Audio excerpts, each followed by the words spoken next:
So it's day 9.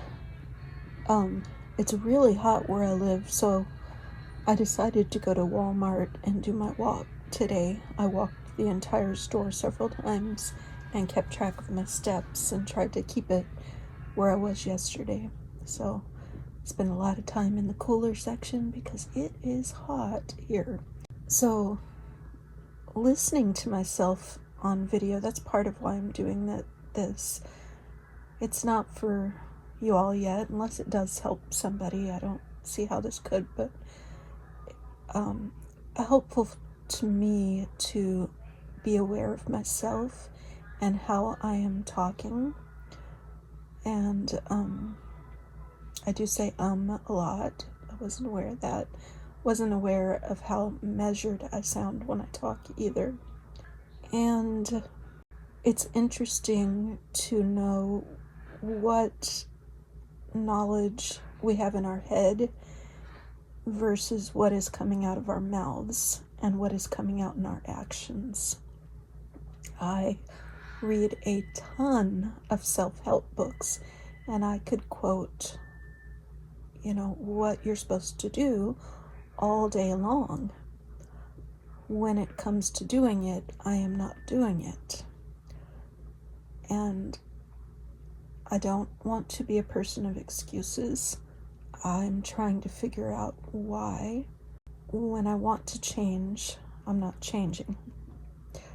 So I don't feed my body healthy foods. And what I don't want to do, I end up doing. So eating chocolate instead of a salad. It tastes good, but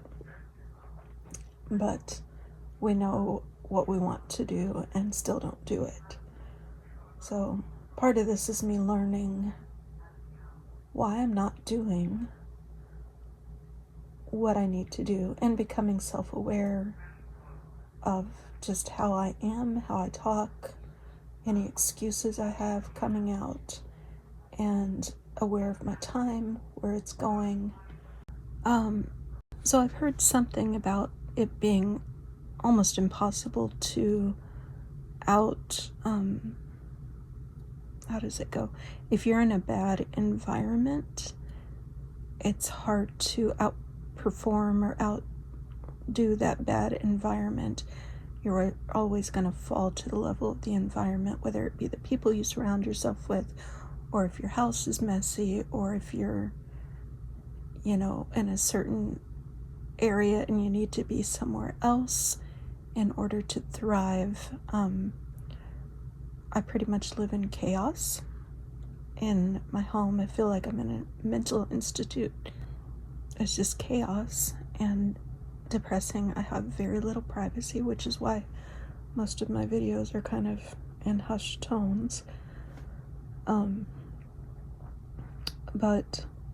I don't want it to be an excuse. I want to get back to where I was, because I wasn't always like this, and I still had the same family 30 years ago. Of course, I wasn't living with them back then, but I definitely was different then. I was much more confident, held myself more confidently, and something happened where there's always been a little bit of from my upbringing, a lot of shame, because I was in a very shame-based religion growing up, and I just got out of that about 10 years ago. I was in it for 40 years, and so my self-image and self-esteem, much of my life, has been just terrible. So I know my worth, but my self-worth is good.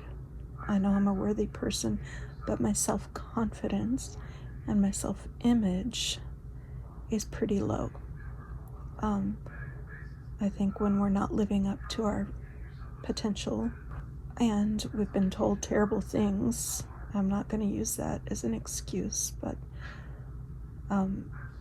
it is something we have to overcome and become a better version of ourselves. So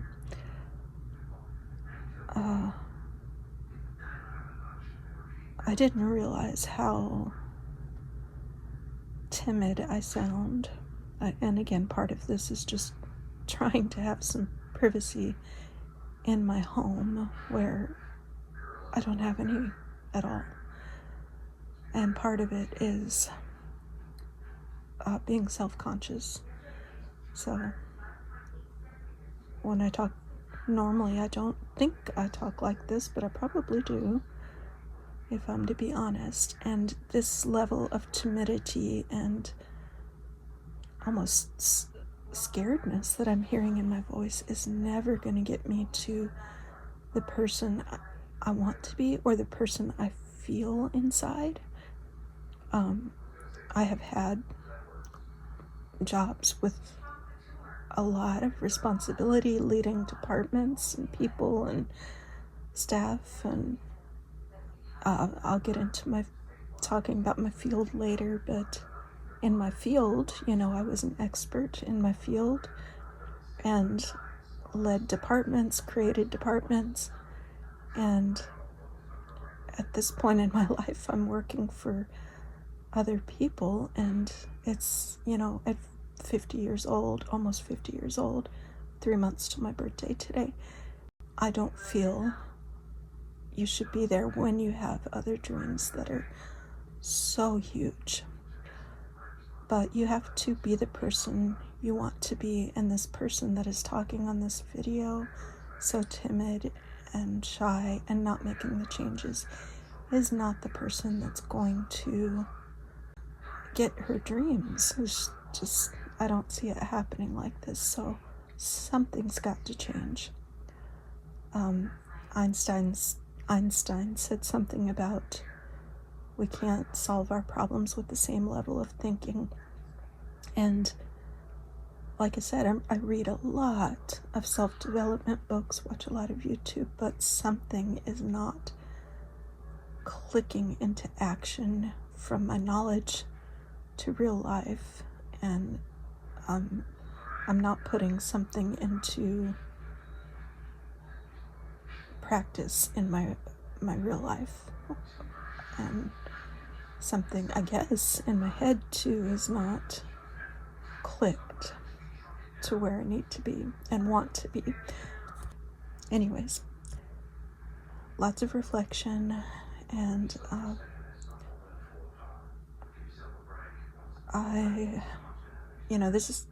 looking at this as almost 10% done.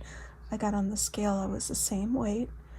I am proud of myself though for walking, 8 out of 9 days so far. My diet has been good a couple days, and then mindless the other days, so not great. I'm just kind of eating the usual, which is not healthy and not putting living foods in my body. I feel a lot of inflammation in my back, and of course some extra weight that needs to come off for me to feel better. I've spent the beginning of this week with a migraine for several days, so I'm just not in a good state of health, and I know what to eat, and I'm not doing it. Why do we do that? I don't understand. So again, environment is a tough thing to overcome. Also, another thing I know is keeping me stuck. I have a vision for my life. I have goals. I know what I want to be doing. But the quantum leap from where I'm at to that person the quantum leap to that level of life, I don't see how it could happen. If I was suddenly gifted with, a bunch of money to put it into play, and I'm not talking a bunch of money so I never have to work again. My goals are primarily career-based. So yeah, like if I won the lotto, I would buy a home and feel peace at that for myself and family. Everybody's taken care of.